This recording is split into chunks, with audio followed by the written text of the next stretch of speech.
Hello friends, destination S YouTube platform पे फिर से आपका स्वागत है।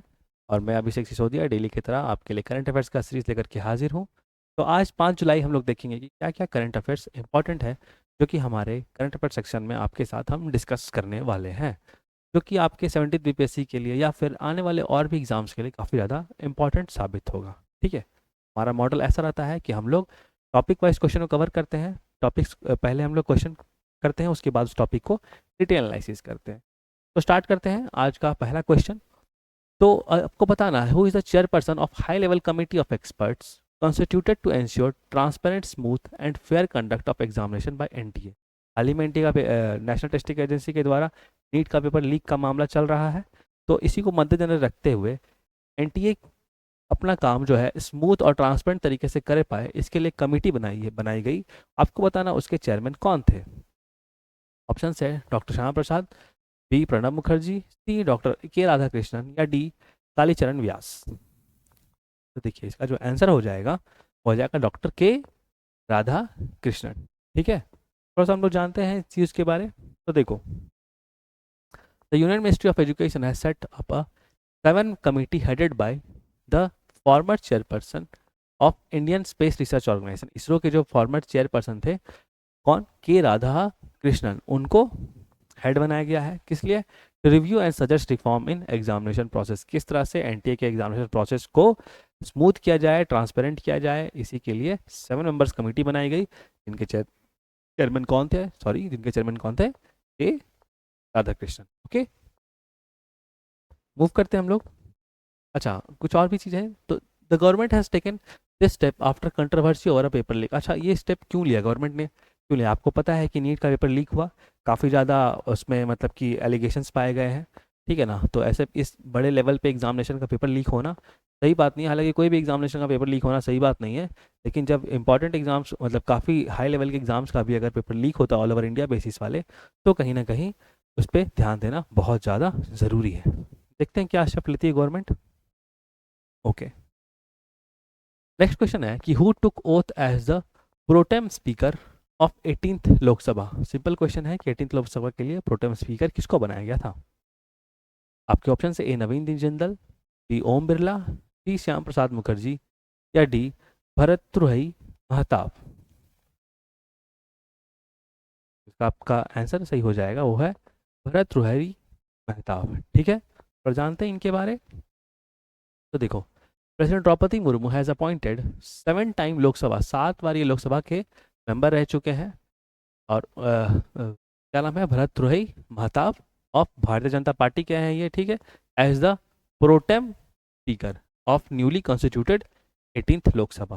ठीक है, ध्यान रखना इस चीज़ का। अगर हम प्रोटेम स्पीकर के बारे में बात करें, तो इसका बेसिकली काम होता है कि ये ओथ दिलाते हैं जो भी नए मेंबर्स हैं। ठीक है, और दूसरा क्या है कि इलेक्शन ऑफ स्पीकर को कंडक्ट करते हैं। ठीक है, याद रखना, इलेक्शन ऑफ स्पीकर को कंडक्ट करते हैं और न्यूली इलेक्टेड मेंबर्स को, लोकसभा मेंबर्स को ओथ दिलाते हैं। ठीक है, ओथ ऑफ यू, ठीक है, plus of election of speaker. आगे मूव करते हैं हम लोग अपना नेक्स्ट टॉपिक पे। नेक्स्ट अच्छा, यहाँ पे एक और इन्फॉर्मेशन है आपका इस बार इलेक्शन से related. The first session of the newly constituted 18th Lok Sabha started on 24 जून। तो 24 जून को न्यूली इलेक्टेड लोकसभा का कार्यकाल चालू हुआ था। 24 जून याद रखना आप लोग, 2024।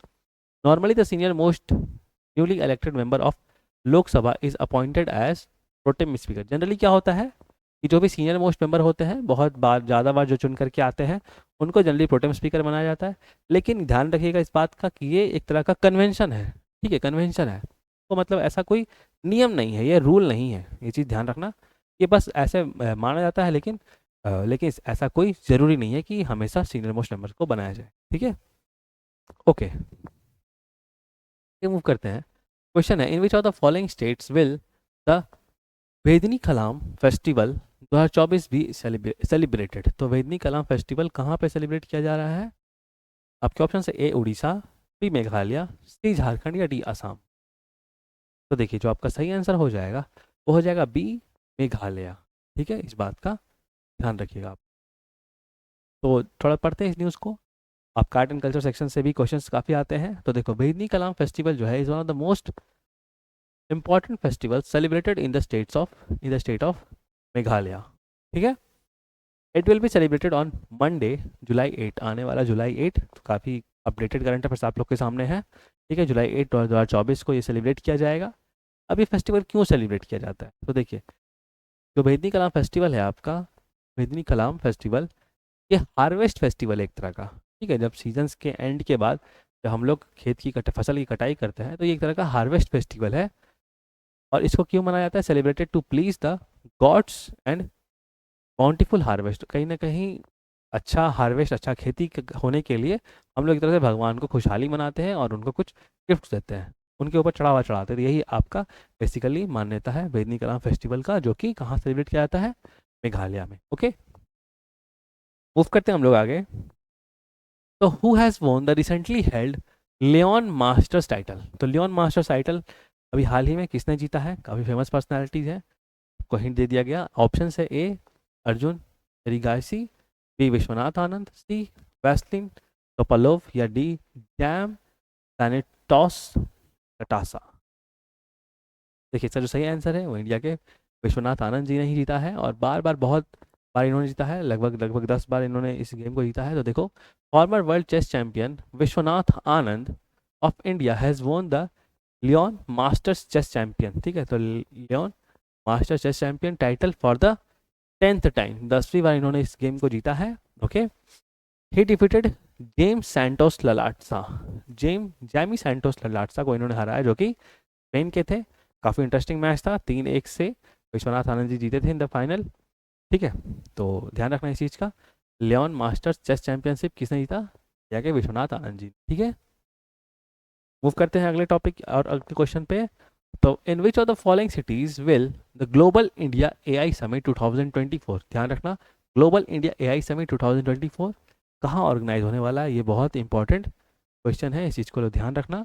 आर्टिफिशियल इंटेलिजेंस रिलेटेड कोई भी चीज़ अगर आपके सामने आए, आप उसको जरूर ध्यान दें, क्योंकि आजकल इससे क्वेश्चन बहुत ज़्यादा पूछे जा रहे हैं। ठीक है, तो क्वेश्चन क्या था कि in which of the following cities will global India AI summit 2024 कौन से शहर में होने वाला है। आपके ऑप्शन है, ए कोचिंग, बी न्यू दिल्ली, सी भोपाल, या डी मुंबई। इसका जो सही आंसर है वो हो जाएगा बी न्यू दिल्ली। ठीक है, नई दिल्ली। थोड़ा हम लोग बात करते हैं इस चीज़ के बारे। तो देखो, India in collaboration with, India किसके साथ, in collaboration with ministry of electronics and information technology. ठीक है, मेटी की तरह से बोलते हैं हम लोग, ministry of electronics and information technology के साथ मिलके ग्लोबल इंडिया आर्टिफिशियल इंटेलिजेंस पे समिट करने वाला है। ठीक है, ग्लोबल इंडिया आर्टिफिशियल इंटेलिजेंस पे समिट करने वाला है। और ये कब होगा समिट, 2024 कहाँ होगा, न्यू दिल्ली में होगा। सबसे पहले तो ये ध्यान रखना कि न्यू दिल्ली कब होने वाला है, 3 से 4 जुलाई। तो ये होने वाला ही है 3 से 4 जुलाई को। ठीक है, द आई थिंक हो गया। The aim of this summit is to, इसका एम क्या है, to promote collaboration among international AI experts. तो पूरा दुनिया भर में जो लोग आर्टिफिशियल इंटेलिजेंस पे जो लोग एक्सपर्ट्स हैं, उनके बीच कोलैबोरेशन करना, और facilitate the exchange of knowledge, और facilitate the exchange of knowledge, जो भी नॉलेज है आर्टिफिशियल इंटेलिजेंस रिलेटेड एक दूसरे के साथ शेयर करना। ठीक है, तो ध्यान रखना कि ग्लोबल एआई समिट इंडिया में न्यू दिल्ली में होने वाला है। ओके, मूव करते हैं अगले क्वेश्चन पे। Where was the world largest naval exercise, दुनिया का लार्जेस्ट नेवल एक्सरसाइज रिमपैक कहाँ शुरू हुआ। Very important question. ओके, आपके क्वेश्चन में डायरेक्ट आ जाएगा एग्जाम में कि रिमपैक एक्सरसाइज कहाँ पे किया गया इस बार। आपके ऑप्शन है, A America, B China, C India, या डी इंग्लैंड। देखो, जिसका सही आंसर आपके लिए हो जाएगा वो हो जाएगा आपका ए अमेरिका में ये एक्सरसाइज किया गया। तो जानते हैं इस चीज़ के बारे।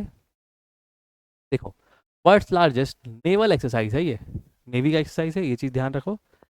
RIMPAC has begun at Pearl Harbor, port है अमेरिका का, है बहुत फेमस पोर्ट है, Pearl Harbor in United States. ठीक है, the exercise is being conducted amid growing tensions between China and United States. ठीक है, तो चाइना और यूनाइटेड स्टेट्स के बीच बहुत ज़्यादा टेंशन, तो काफ़ी दिन से आप तो जान ही रहे, ये टेंशन चाइना और यूनाइटेड स्टेट्स के बीच काफ़ी दिनों से है।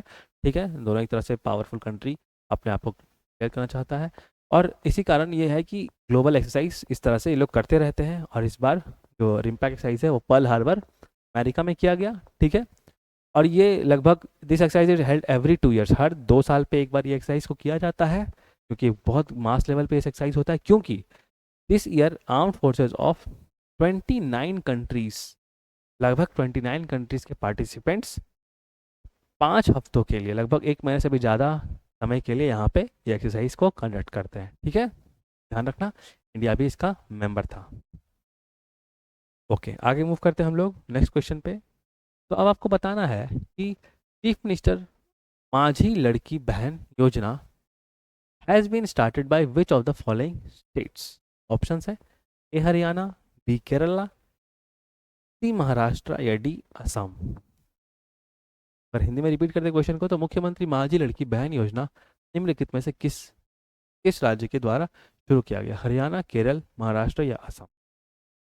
तो देखो, इसका जो सही आंसर हो जाएगा वो आपका हो जाएगा सी, महाराष्ट्र के द्वारा, ठीक है। तो जानते हैं इसके बारे थोड़ा, इस योजना के बारे। तो देखो, महाराष्ट्र गवर्नमेंट, हाल ही में महाराष्ट्र गवर्नमेंट ने हैज़ लॉन्च द माझी लड़की योजना। माझी लड़की योजना प्रोवाइड फाइनेंशियल, एक तरह का फाइनेंशियल हेल्प देने के लिए, ठीक है, टू पुअर वुमेन।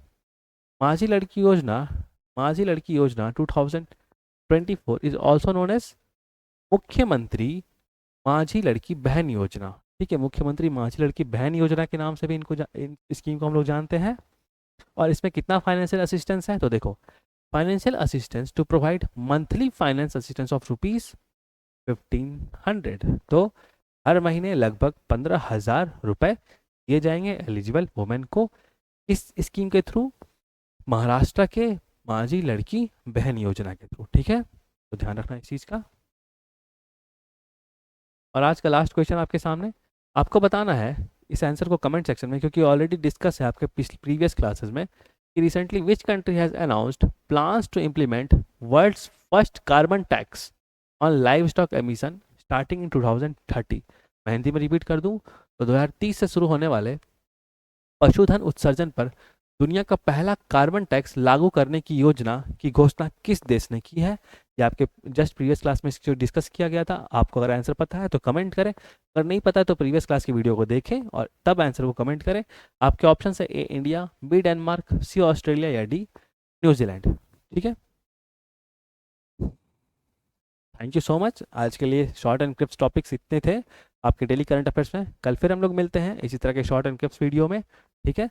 अगर वीडियो अच्छा लगा हो तो प्लीज़ इसको लाइक करें, डेस्टिनेशन आईएएस के चैनल को सब्सक्राइब करें। Thank you so much.